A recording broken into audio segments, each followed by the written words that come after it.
Good morning dear students. देखिए, आज हम जो अपना चैप्टर कर रहे थे ग्लोबलाइजेशन, ठीक है, वैश्वीकरण, तो उसके कुछ आर्थिक प्रभाव देखते हैं कि उसके आर्थिक प्रभाव क्या पड़ते हैं किसी भी देश पर। तो वो देखिए, या विश्व में हम बात करें तो उसके आर्थिक प्रभाव क्या है, वैश्वीकरण के, ग्लोबलाइजेशन से क्या हो रहा है। ठीक है, तो बच्चों शुरुआत करते हैं। आर्थिक प्रभाव। वैश्वीकरण के आर्थिक पहलू के बारे में सब कुछ भले ही नहीं जाना जा सके, लेकिन यह कहा जा सकता है कि वैश्वीकरण को लेकर जारी बहसों का बड़ा हिस्सा और इस बहस की दिशा इसी पहलू से संबंधित है। इस समस्या का एक पक्ष तो यही है कि आर्थिक वैश्वीकरण को कैसे परिभाषित किया जाए। ठीक है, जो समस्याएं हमारे सामने हैं उनमें से एक समस्या तो बेटा यही है एग्जैक्टली कि वैश्वीकरण को हम परिभाषित करें तो किस तरीके से परिभाषित किया जाए। जैसे ही आर्थिक वैश्वीकरण का उल्लेख होता है, हमारा ध्यान अंतर्राष्ट्रीय मुद्रा कोष और विश्व व्यापार संगठन जैसी अंतर्राष्ट्रीय संस्थाओं तथा विश्व भर में आर्थिक नीतियों के निर्धारण में इनकी द्वारा निभाई गई भूमिका पर जाता है।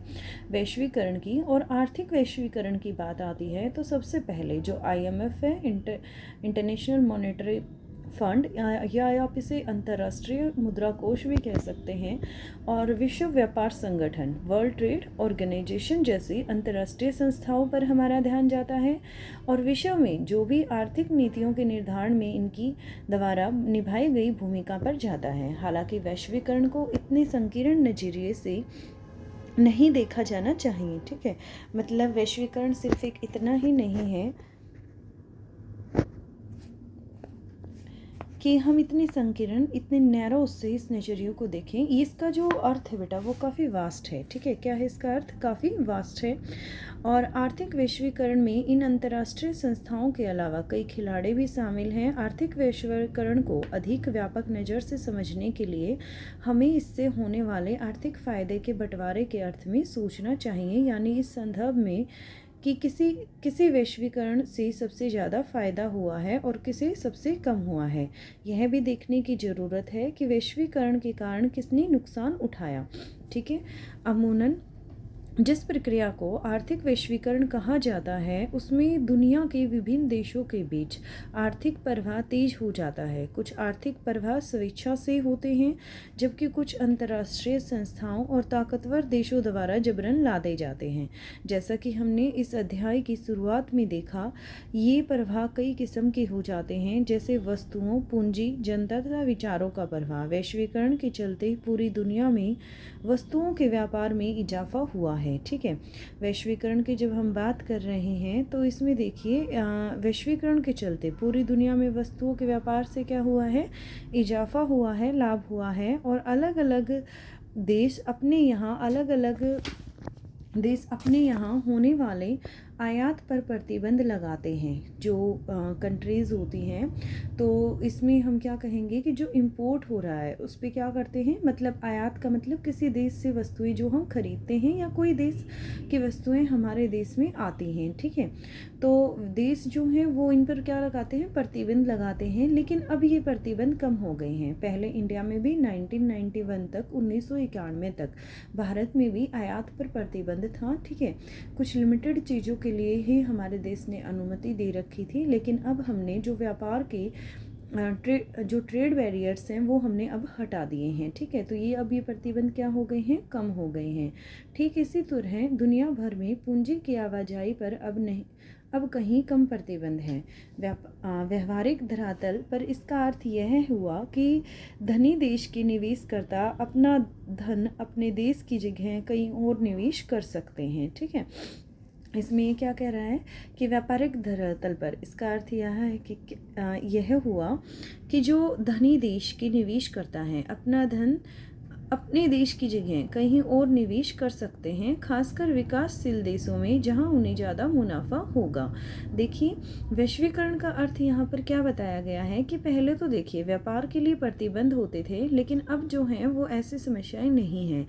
अब कोई भी देश, जहाँ किसी देश को ये लगे कि मुझे किसी अन्य देश में ज़्यादा मुनाफा हो सकता है, ज़्यादा प्रॉफिट हो सकता है, तो वो क्या करेगा? वहाँ पर व्यापार कर सकता है। ठीक है, तो अब यहाँ देखिए कि जो विकासशील देश हैं जहाँ पर उन्हें ज़्यादा मुनाफा होता है, विकसित देश कहाँ पर इन्वेस्टमेंट कर सकते हैं? विकासशील देशों में कर सकते हैं, क्योंकि उन्हें वहाँ पर ज़्यादा प्रॉफिट होगा। ठीक है, वैश्वीकरण के चलते अब विचारों के सामने राष्ट्र की सीमाओं की बाधा नहीं रही है, उनका प्रवाह अबाध हो उठा है। इंटरनेट और कंप्यूटर से जुड़ी सेवाओं का विस्तार इसका एक उदाहरण है। लेकिन वैश्वीकरण के कारण जिस सीमा तक वस्तुओं और पूंजियों का प्रवाह बढ़ा है, उस सीमा तक लोगों की आवाजाही नहीं बढ़ सकी है। ठीक है, वैश्वीकरण की वजह से वस्तुएं और सेवाएं जो हैं बेटा, उनका प्रवाह काफ़ी बढ़ा है। ठीक है, एक देश दूसरे देश में इन्वेस्टमेंट करने लग रहा है। विकसित देश तो खासकर विकासशील देशों में इन्वेस्टमेंट कर रहे हैं, उससे उन्हें फ़ायदा है बेटा, क्योंकि जब वो अपनी चीज़ें जहाँ उन्हें ज़्यादा प्रॉफिट लगे वहाँ पर वो उन्हें सेल कर सकते हैं। लेकिन यदि मनुष्य की बात करें तो लोगों की आवाजाही जो है वो सीमा के पार इस तरीके से नहीं बढ़ पाई है, और विकसित देश अपनी वीज़ा नीति के जरिए अपनी राष्ट्रीय सीमाओं को बड़ी सतर्कता से अभेद बना रखते हैं, ताकि देशों के नागरिक विकसित देशों में आकर कहीं उनके नागरिकों के नौकरी धंधे ना हथिया लें। ठीक है, जो वीज़ा नीति होती है, तो विकसित कंट्री जो होती हैं बेटा, जो डेवलप कंट्री होती हैं, ठीक है, वो मतलब उन्होंने कुछ पाबंदियाँ लगा रखी हैं, और उनको सिर्फ इतना ही लगता है कि कहीं ऐसा ना हो कि दूसरे देश के नागरिक आके उनके देशों के नागरिकों के जो लोग नौकरी और धंधे हैं उनको ना हथिया लें। वैश्वीकरण के परिणामों पर सोचते हुए हमें इस बात पर ध्यान रखना चाहिए कि हर जगह एक समान नीति अपना लेने का मतलब यह नहीं होता कि हर जगह परिणाम भी समान होंगे।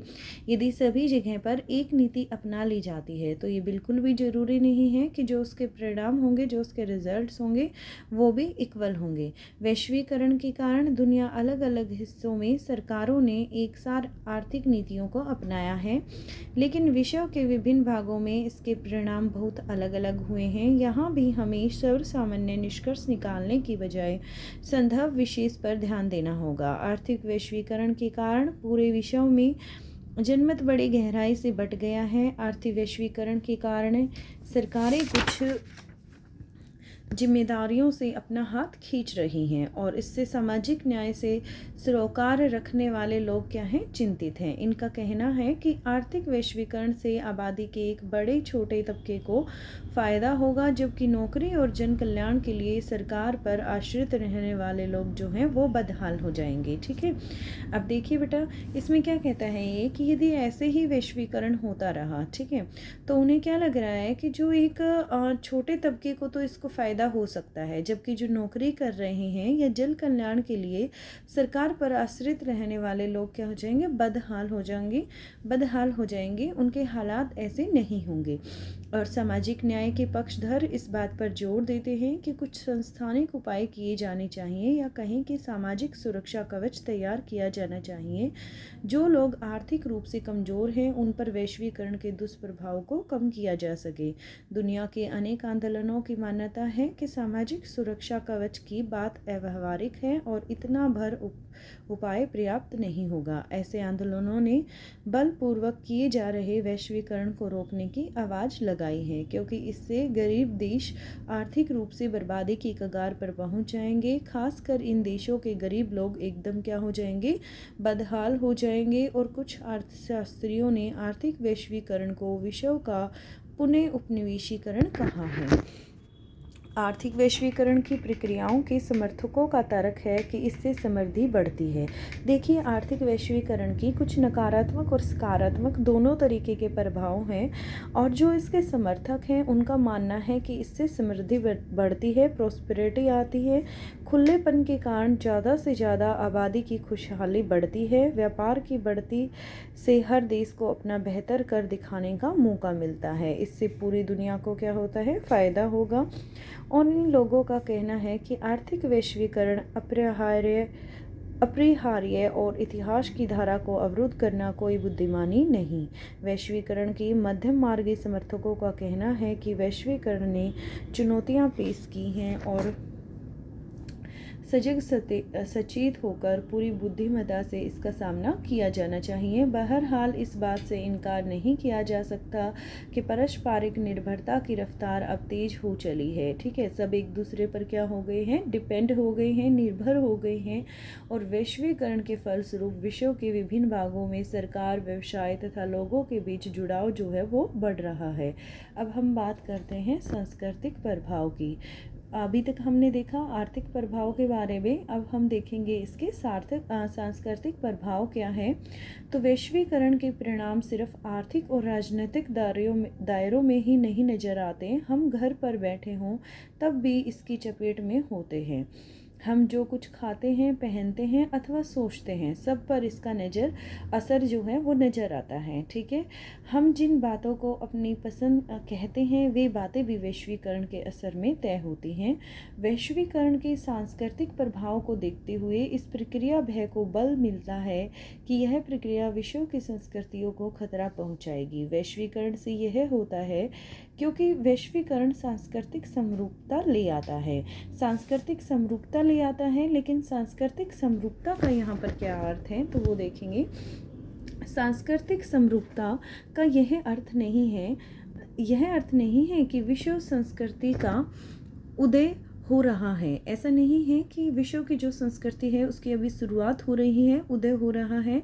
विश्व संस्कृति के नाम पर दरअसल शीर्ष विश्व पर पश्चिमी संस्कृति ला दी जा रही है। विश्व की संस्कृति में जो वेस्टर्न कल्चर है, जो हमारे पश्चिमी देश हैं like as the USA and the Canada, वहाँ की जो संस्कृति है वो उन पर ला दी जा रही है। हम लोग अमेरिकी वर्चस्व वाले अध्याय 3 में वर्चस्व के सांस्कृतिक अर्थ के अंतर्गत इस बात को पढ़ चुके हैं। कुछ लोगों का तर्क है कि बर्गर अथवा नीली जीन्स की लोकप्रियता का नज़दीकी रिश्ता अमेरिकी जीवन शैली के गहरे प्रभाव से है। ये कहाँ की जीवन शैली थी? अमेरिका की थी। USA already told you western countries are like as America and Canada and there are the example burger and the नीली जीन्स। ये जो 2 एग्जाम्पल आपको दिए गए हैं, तो ये दोनों एग्जाम्पल आज हमारे ट्रेंड में हैं और ये दोनों के दोनों ही कहाँ के हैं? पश्चिमी देश के हैं। क्योंकि राजनीतिक और आर्थिक रूप से प्रभुत्वशाली संस्कृति कम ताकतवर समाजों पर अपनी छाप छोड़ती है और संसार वैसा ही दिखता है जैसा ताकतवर संस्कृति इसे बनाना चाहती है। जो यह तर्क देते हैं वे अक्सर दुनिया के मैकडोनाल्डीकरण की तरफ इशारा करते हैं। उनका मानना है कि विभिन्न संस्कृतियाँ अब अपने को प्रभुत्वशाली अमेरिकी ढर्ले पर ढालने लगी हैं। ठीक है, आजकल क्या है, जो बहुत सारी संस्कृतियां हैं, विभिन्न अलग अलग संस्कृतियां हैं, वो अपने आप को अमेरिका का जो ढर्रा है उस पर अपने आप को ढालने लग गई हैं।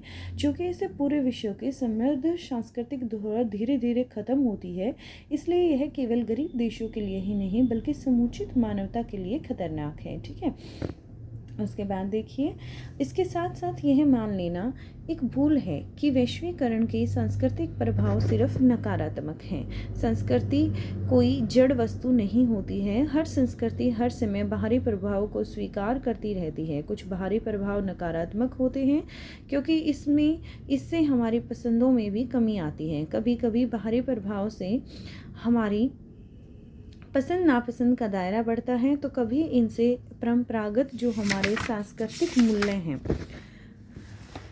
सांस्कृतिक मूल्य को छोड़े बिना संस्कृति का परिष्कार होता है। बर्गर मसाला डोसा का विकल्प नहीं है, इसलिए बर्गर से वस्तुतः कोई खतरा नहीं है। बर्गर का क्या है? कोई विकल्प नहीं है, इसलिए इससे हमें कोई खतरा नहीं है। इससे हुआ मात्र इतना कि हमारे भोजन की पसंद में एक चीज़ और शामिल हो गई है। दूसरी तरफ नीली जींस भी हथकरघा पर बने खादी के कुर्ते के साथ खूब चलती है। यहाँ हम भारी प्रभाव से एक अनूठी बात देखते हैं कि नीली जींस के ऊपर खादी का कुर्ता पहना जा रहा है। मजेदार बात तो यह है कि इस अनूठे पहरावे को अब किसी देश को निर्यात किया जा रहा है जिसने हमें नीली जींस दी। जींस के ऊपर कुर्ता पहनना अमेरिकियों को देखना अब संभव है। ठीक है, अमेरिकी जो हैं, अमेरिकन्स, जैसे अमेरिका ने हमें क्या दी? ब्लू जींस दी। ठीक है, ब्लू जींस हम यूज़ करते हैं, लेकिन हमने ये चीज़ नोट की कि जो ब्लू जींस हम वियर करने लग रहे हैं उसके साथ हम खादी का कुर्ता पहन सकते हैं।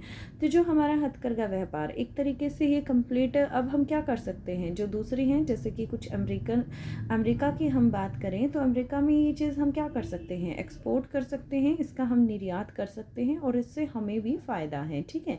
और इसी तरीके से जब हम बर्गर का एग्ज़ाम्पल लेते हैं तो वो यूएसए कंट्री के द्वारा वेस्टर्न कंट्रीज़ में यूज़ किया जाता है। इससे भी हमारे भोजन को कोई नुकसान नहीं पहुंचा है, क्योंकि ये हमारे पास भोजन में एक अन्य चॉइस को बढ़ाता है, ठीक है। फिर उसके बाद सांस्कृतिक समरूपता वैश्वीकरण का एक पहलू है। तो वैश्वीकरण में इसका उल्टा प्रभाव भी पैदा हुआ है। वैश्वीकरण से हर संस्कृति कहीं ज़्यादा है, अलग है और विशिष्ट होते जा रहे हैं। इस प्रक्रिया को सांस्कृतिक वैभिन्नीकरण कहते हैं। इसका मतलब यह नहीं है कि संस्कृतियों के मेल जोल में उनकी ताकत का सवाल गौण है, परंतु इस बात पर भी ध्यान देना चाहिए कि सांस्कृतिक प्रभाव एक तरफा नहीं होता है, ठीक है। अब उसके बाद हम यहाँ से शुरुआत करते हैं भारत और वैश्वीकरण, ठीक है।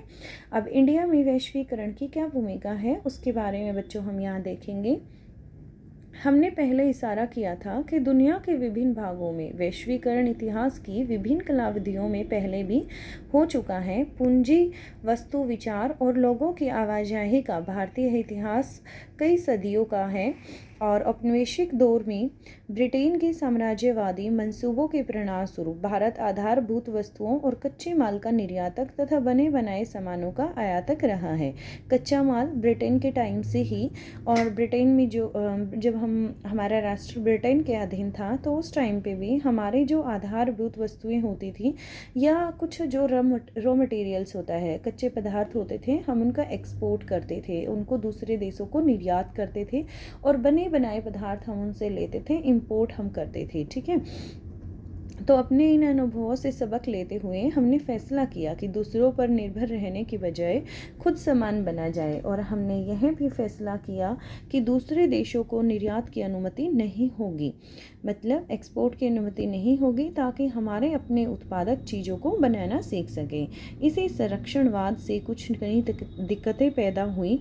कुछ क्षेत्रों में तरक्की हुई तो कुछ जरूरी क्षेत्रों में जैसे स्वास्थ्य, आवास और प्राथमिक शिक्षा पर उतना ध्यान नहीं दिया गया जितने कि वे हकदार थे। भारत में आर्थिक वृद्धि की दर जो है वो काफ़ी धीमी रही और 1991 में वित्तीय संकट से उभरने और आर्थिक वृद्धि की ऊंची दर हासिल करने की इच्छा से भारत में आर्थिक सुधारों की योजना शुरू हुई। इसके अंतर्गत विभिन्न क्षेत्रों पर आयात बाधाएं हटाई गई और इन क्षेत्रों में व्यापार और विदेशी निवेश भी शामिल हैं। यह कहना जल्दबाजी होगी कि भारत के लिए यह सब कितना अच्छा साबित हुआ, क्योंकि अंतिम कसौटी ऊंची वृद्धि दर नहीं बल्कि इस बात को सुनिश्चित करना है कि आर्थिक बढ़वार के फायदों में सबका साझा हो ताकि हर कोई खुशहाल बने। अब देखिए वैश्वीकरण का प्रतिरोध। हम देख चुके हैं कि वैश्वीकरण बड़ा बहस तलब मुद्दा है और पूरी दुनिया में इसकी आलोचना हो रही है।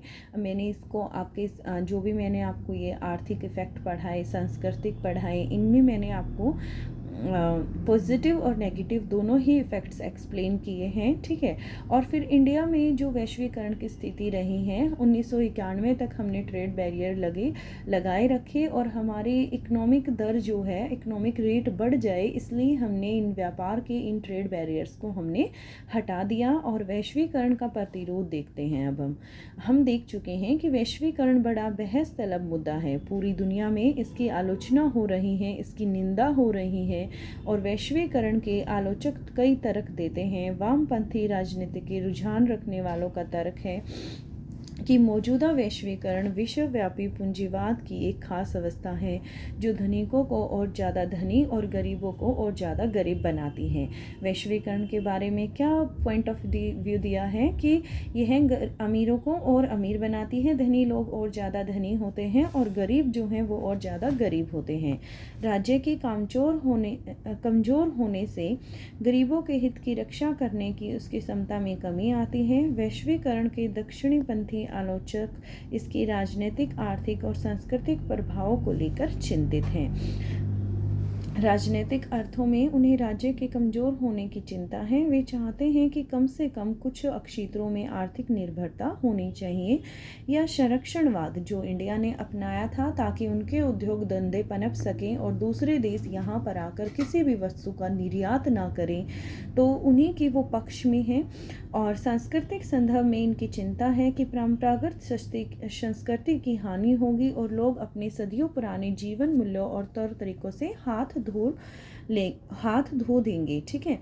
हमारी संस्कृति, हमारा जो कल्चर है उससे हम हाथ धो देंगे। इसी तरीके से यदि हम वेस्टर्न कल्चर को फॉलो करते रहें तो यहाँ हम गौर करें कि वैश्वीकरण विरोधी आंदोलन भी विश्वव्यापी नेटवर्क में भागीदारी करते हैं और अपने से मिलती जुलती सोच रखने वाले दूसरे देशों के लोगों से गठजोड़ करते हैं। वैश्वीकरण विरोधी बहुत से आंदोलन वैश्वीकरण की धारणा के विरोधी नहीं हैं, बल्कि वैश्वीकरण के किसी खास कार्यक्रम के विरोधी हैं जिसे वे साम्राज्यवाद का एक रूप मानते हैं। 1999 में सिएटल में विश्व व्यापार संगठन की मंत्री स्तरीय बैठक हुई और यहाँ बड़े पैमाने पर विरोध प्रदर्शन हुए। आर्थिक रूप से ताकतवर देशों द्वारा व्यापार के अनुचित तौर तरीकों के अपनाने के विरोध में ये प्रदर्शन हुए।